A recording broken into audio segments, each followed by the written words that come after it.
Assalamualaikum warahmatullahi wabarakatuh. Halo sahabat fisika, bagaimana kabarnya hari ini? Semoga kalian dalam keadaan sehat jasmani dan rohani ya.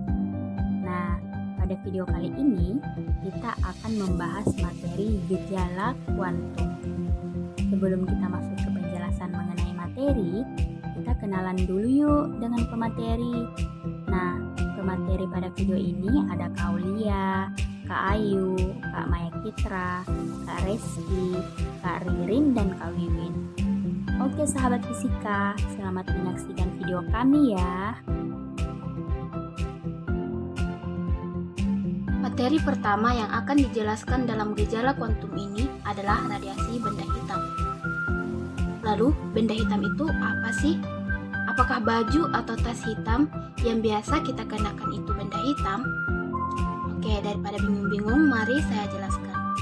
Sebelum itu, saya akan jelaskan dulu apa itu radiasi. Radiasi merupakan setiap proses di mana energi bergerak tanpa melalui media atau melalui ruang dan akhirnya diserap oleh benda lain.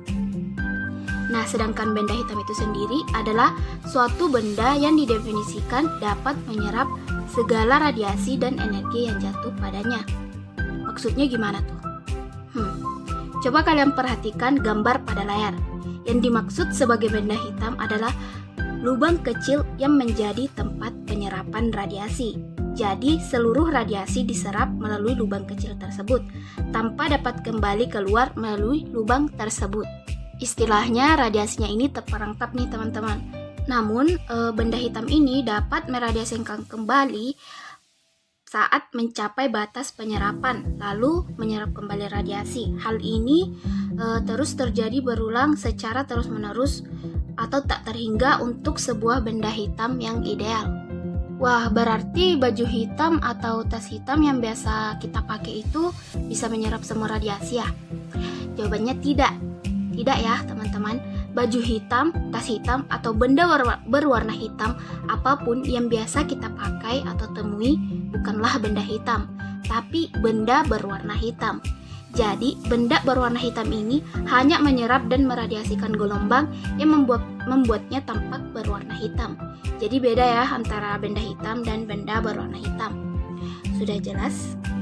Jika sudah jelas, saya lanjut ke pembahasan selanjutnya yang tidak boleh kita lewatkan jika membahas mengenai benda hitam. Yang pertama ada hukum radiasi thermal Kirchhoff. Jadi istilah benda hitam ini pertama kali diperkenalkan oleh Gustav Kirchhoff. Jadi menurut Gustav, benda hitam akan memancarkan radiasi apabila suhunya lebih tinggi dibandingkan lingkungan, dan jika dipanaskan pada suhu tinggi akan memancarkan gelombang elektromagnetik. Yang kedua ada hukum Stefan-Boltzmann. Setelah penemuan oleh Kirchhoff, Joseph Stefan dan Ludwig Boltzmann untuk mengetahui karakter universal dari radiasi benda hitam, mereka menemukan bahwa daya total persatuan luas yang dipancarkan pada semua frekuensi oleh suatu benda hitam panas adalah sebanding dengan pangkat 4 dari suhu. Yang terakhir ada bencana ultraviolet. Bencana ultraviolet ini merupakan salah satu fenomena fisika yang tidak dapat dijelaskan oleh fisika klasik, sehingga menjadi awal mula adanya fisika kuantum.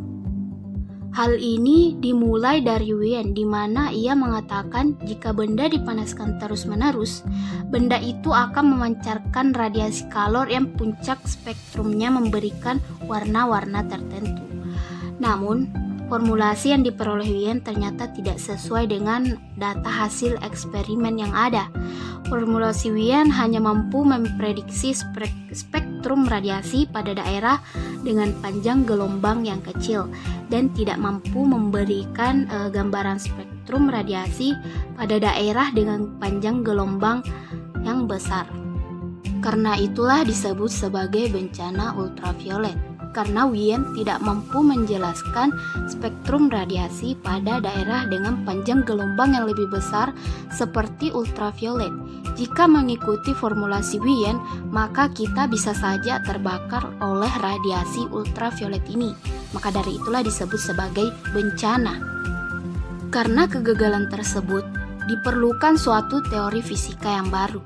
Fisika baru yang memberikan tafsiran benar terhadap radiasi termal ini dikemukakan oleh fisikawan Jerman bernama Max Planck. Planck dapat memformulasikan spektrum radiasi benda hitam yang cocok untuk semua panjang gelombang, yaitu dapat dilihat pada layar.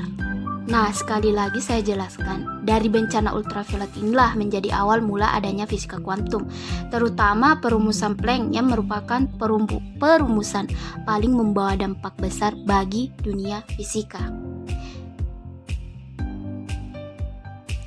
Adapun aplikasi radiasi benda hitam dalam kehidupan sehari-hari, yang pertama, mengukur suhu bintang, di mana dengan mengukur intensitas radiasi yang dipancarkan oleh setiap bintang, maka suhunya dapat diprediksi menggunakan hukum pergeseran Wien. Dan yang kedua yaitu efek rumah kaca. Kondisi efek rumah kaca merupakan salah satu penyebab pemanasan global di bumi. Radiasi panas matahari yang masuk ke bumi akan dipantulkan kembali dan diserap oleh gas-gas atmosfer.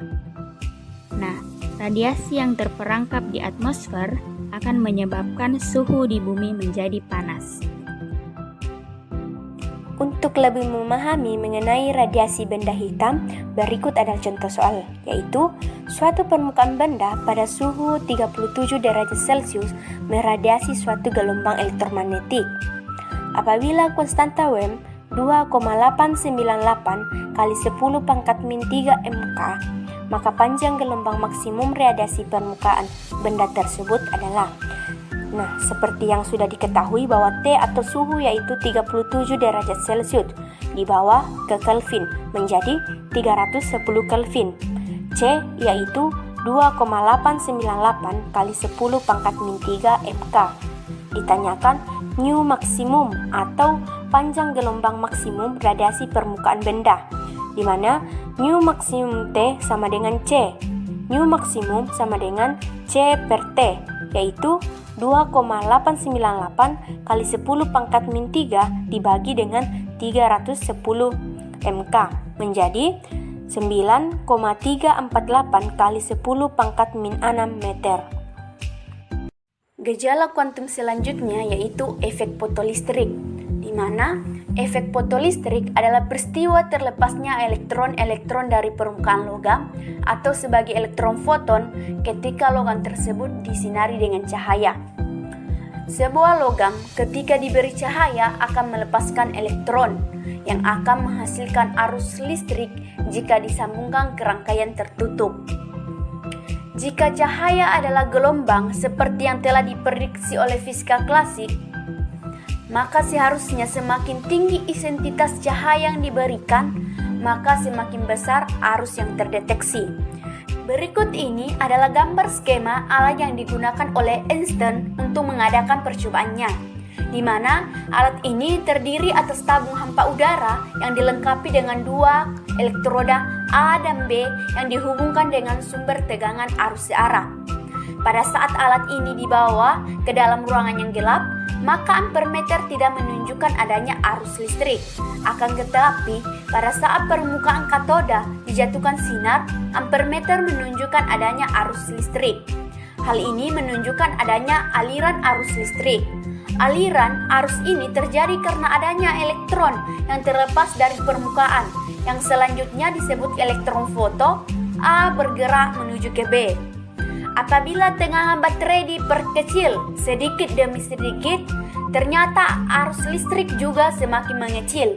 Jika tegangan terus diperkecil sampai nilainya min, ternyata saat tegangan mencapai nilai tertentu, ampermeter menunjukkan angka 0, yang berarti tidak ada arus listrik yang mengalir atau tidak ada elektron yang keluar dari keping A.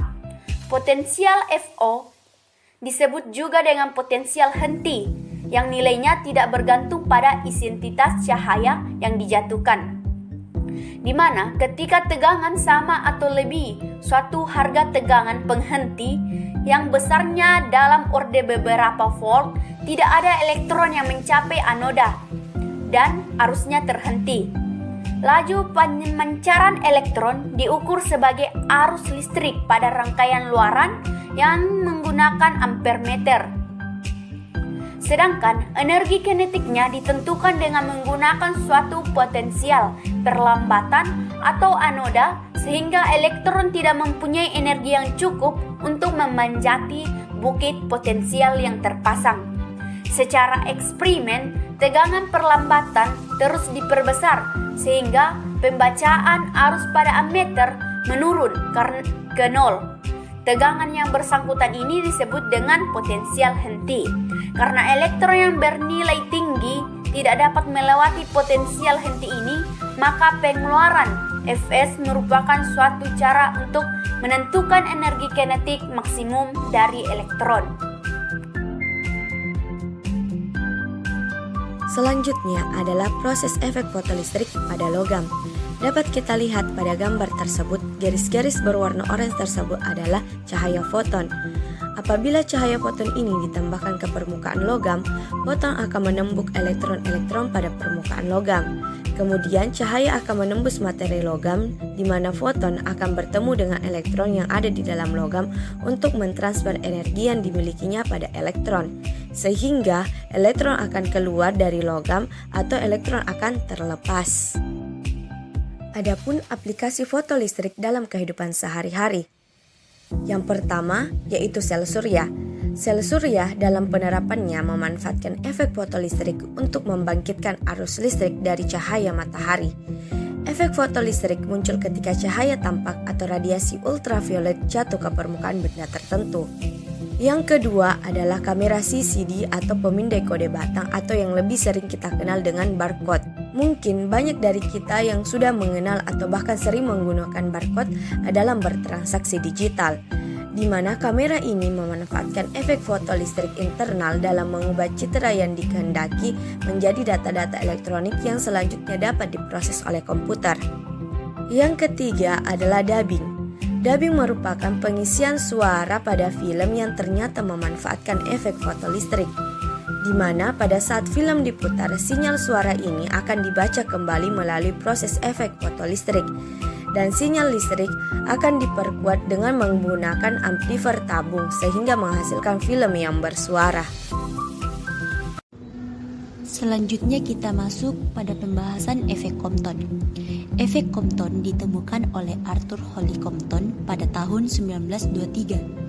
Menurut teori kuantum cahaya, foton berlaku sebagai partikel, hanya foton tidak memiliki massa diam. Nah, untuk definisi efek Compton sendiri merupakan kebalikan efek fotolistrik, yaitu peristiwa terhamburnya sinar X atau foton saat menumbuk elektron diam menjadi foton terhambur dan elektron hambur. Nah, seperti yang kita lihat pada gambar yang merupakan proses hamburan Compton. Proses hamburan ini dianalisis sebagai suatu interaksi antara sebuah foton dan sebuah elektron yang kita anggap diam. Nah, momentum foton adalah nilai momentum yang terjadi ketika foton menumbuk elektron dan dapat dirumuskan P sama dengan E per C atau P sama dengan H per lambda, di mana P di sini adalah momentum foton, E adalah energi, C adalah laju cahaya, H adalah tetapan Planck, dan lambda yaitu panjang gelombang. Pergeseran Compton adalah perubahan panjang gelombang yang terjadi akibat tumbukan foton dengan elektron dan dapat dirumuskan delta lambda sama dengan lambda aksen dikurang lambda, atau delta lambda sama dengan H per M0 C kali 1 dikurang cos alpha, di mana delta lambda di sini merupakan pergeseran Compton dengan satuan meter, M0 adalah massa elektron diam dengan nilai 9,1 dikali 10 pangkat min 31 kg. Alpha adalah sudut belok terhadap arah awal, lambda merupakan panjang gelombang, lambda aksen merupakan lambda setelah bertumbuk atau panjang gelombang setelah bertumbuk. Adapun aplikasi efek Compton dalam kehidupan sehari-hari. Yang pertama, Nuclear Compton Telescope adalah eksperimen balon Borne untuk mendeteksi sinar gamma dari sumber astrofisika seperti supernova, pulsar, dan AGN. Teleskop ini diluncurkan dengan balon ketinggian tinggi ke ketinggian mengambang sekitar 40 km. Yang kedua, teleskop Compton. Teleskop Compton menggunakan sebuah array 12-3D kadar tinggi germanium detektor spektral resolusi untuk mendeteksi sinar gamma. Pada bagian bawahnya, setengah detektor dikelilingi oleh bismut germanet scintillator untuk melindungi dari sinar gamma atmosfer. Teleskop ini memiliki medan pandang dari 25% dari langit. Nah, yang ketiga, prototipe detektor. 2 prototipe detektor berhasil diuji dan diterbangkan pada tanggal 1 Juni 2005 dari Scientific Balloon Flight Facility, Fort Sumner, New Mexico.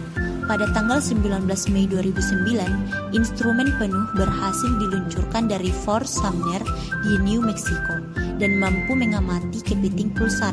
Sayangnya itu gagal untuk memulai pada bulan April 2010 di Alice Springs, Australia.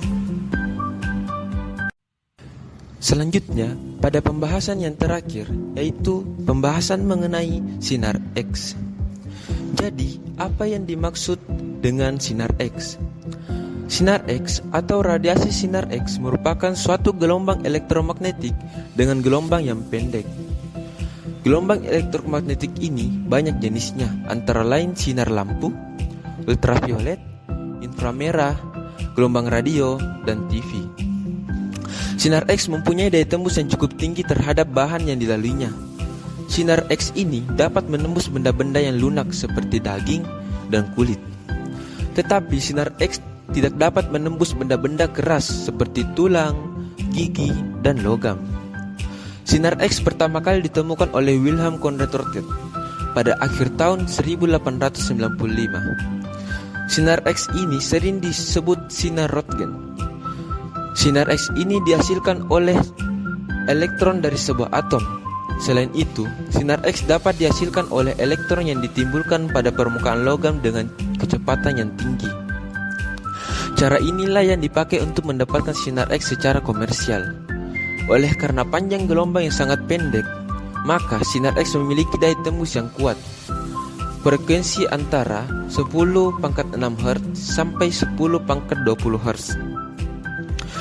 Nah, itulah penjelasan tadi yang mengenai definisi dari sinar X. Selanjutnya yaitu syarat-syarat terjadinya sinar X. Jadi, sinar X ini memiliki syarat-syarat agar dapat terjadi, di mana syarat yang pertama yaitu memiliki ruang yang vakum atau ruang yang hampa udara. Kemudian selanjutnya memiliki beda potensial yang tinggi. Kemudian yang ketiga memiliki sumber elektron. Kemudian yang keempat memiliki target tumbukan. Kemudian yang kelima memiliki focusing. Nah, selanjutnya yaitu sifat-sifat dari sinar X, di mana sifat yang pertama yaitu mempunyai daya tembus yang tinggi. Sinar X dapat menembus bahan dengan daya tembus yang sangat besar dan digunakan dalam proses radiografi. Kemudian yang kedua mempunyai panjang gelombang yang pendek, yaitu 1/10.000 panjang gelombang yang kelihatan. Kemudian yang ketiga mempunyai efek fotografi. Sinar X dapat menghitamkan emulsi film setelah diproses dari kamera yang gelap. Kemudian yang keempat yaitu mempunyai sifat berionisasi. Efek primer sinar X apabila mengenai suatu bahan atau zat akan menimbulkan ionisasi partikel-partikel bahan zat tersebut.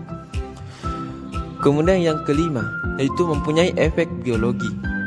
Sinar X akan menimbulkan perubahan-perubahan biologi pada jaringan. Efek biologi ini digunakan dalam pengobatan radioterapi.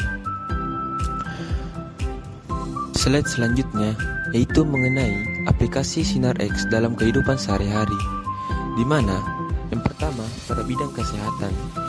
Sinar X lembut digunakan untuk mengambil gambar foto yang dikenal sebagai radiograf. Sinar X bisa menembus tubuh manusia, tetapi diserap oleh bagian yang lebih padat, seperti tulang. Gambar foto sinar X digunakan untuk memperlihatkan kecacatan tulang, mendeteksi tulang yang patah, dan memperlihatkan keadaan organ-organ dalam tubuh. Selanjutnya, sinar X keras digunakan untuk memusnahkan sel-sel kanker. Cara ini dikenal sebagai radioterapi. Kemudian yang selanjutnya itu pada bidang perindustrian. Sinar X digunakan untuk mengetahui kecacatan dalam struktur binaan atau bagian-bagian dalam mesin dan engine.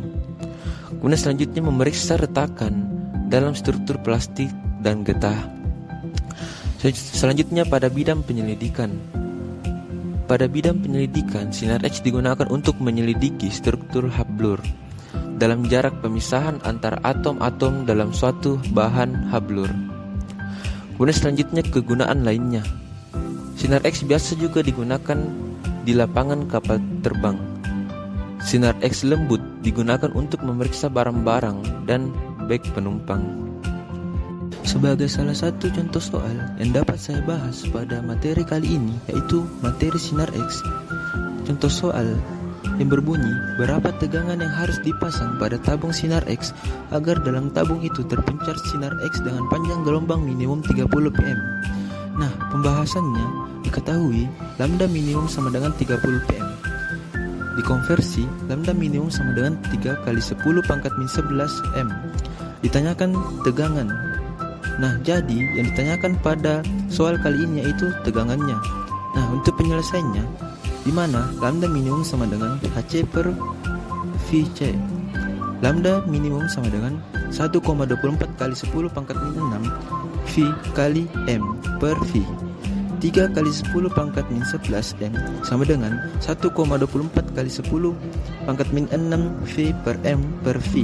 Nah, diperoleh V sama dengan 4,13 kali 10 pangkat 4 volt. Nah, itulah tadi pembawaan materi dari kelompok kami. Lebih dan kurangnya mohon dimaafkan. Wassalamualaikum warahmatullahi wabarakatuh.